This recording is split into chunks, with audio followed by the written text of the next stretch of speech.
நம்ம VLB tips சேனலில் சுலபமான முறையில் மாடி தோட்டம் அமைத்தல், மாடி தோட்டத்திற்கு தேவையான தரமான உரங்களை தயாரிப்பது எப்படி, அது மட்டும் இல்லைங்க குறைந்த செலவில் இயற்கை உரங்கள் தயாரிப்பது எப்படி போன்ற வீடியோஸ் எல்லாம் நம்ம சேனலில் இருக்குங்க.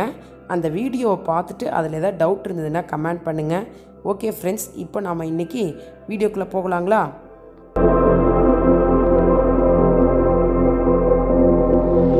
மாடி தோட்டத்தில் நம்மளுக்கு அறுவடை நல்லா இருக்கணும்னா செடி எந்த பூச்சி தாக்குதலும் இல்லாமல் வச்சுக்கணுங்க.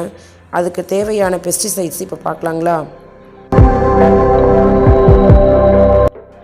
இலைப்புள்ளி, குலை நோய், துரு நோய், வாடல் போன்ற நோய்களுக்கு நாம் கண்ட்ரோல் பண்ணணுன்னா யூஸ் பண்ணுற பெஸ்டிசைட் என்னென்னு பார்த்தீங்கன்னா சூடோமோனஸ். செடியோட வளர்ச்சி ஊக்கிகளாகவும் பயன்படுத்தி கொள்ளலாங்க. இது செடியை தாக்கக்கூடிய நார்ப்புழுக்களை கூட கட்டுப்படுத்துங்க. அதுங்க பயிர்களுக்கு கூட நம்ம உபயோகப்படுத்திக்கலாம். அடுத்தது விளைச்சல் அதிகப்படுத்துறதுக்கு நம்ம யூஸ் பண்ணக்கூடியது எதுன்னு பார்த்தீங்கன்னா காம்போசிட் தாங்க. இந்த காம்போசிட் பற்றி நம்ம பார்க்கலாம். இப்போது செடியில் இருக்கிற குறைபாட்டை போக்கி அதை ஆரோக்கியமாக வளர உதவுதுங்க. அது மட்டும் இல்லைங்க, காய்கறியில் இருக்கக்கூடிய பச்சையத்தை தக்க வச்சு ஒளி சேர்க்கை நடக்க உதவுதுங்க.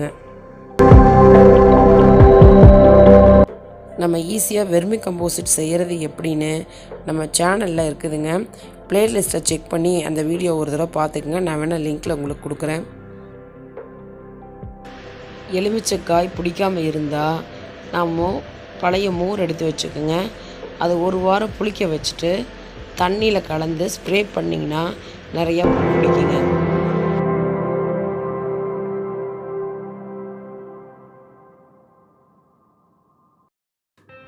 கத்திரிக்காய் செடியில் இருக்கக்கூடிய ஒரே ப்ராப்ளம் பார்த்தீங்கன்னா அஸ்வினி தொந்தரவு தாங்க.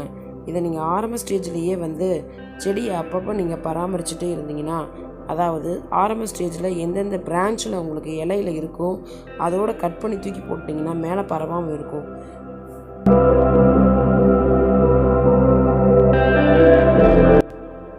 இதுக்கு மேலேயும் அஸ்வினி பரவிட்டு இருந்ததுன்னா நீங்கள் வேப்ப எண்ணெய் இருக்குது பார்த்தீங்களா, அதை நீங்கள் ஸ்ப்ரே பண்ணலாம். அது நல்லா கண்ட்ரோல் பண்ணுங்கள். என்னங்க, இந்த வீடியோ உங்களுக்கு பிடிச்சிருக்குதுங்களா? யூஸ்ஃபுல்லாக இருக்குதுங்களா? அப்போ உங்கள் ஃப்ரெண்ட்ஸுக்கு ஷேர் பண்ணுங்கள்.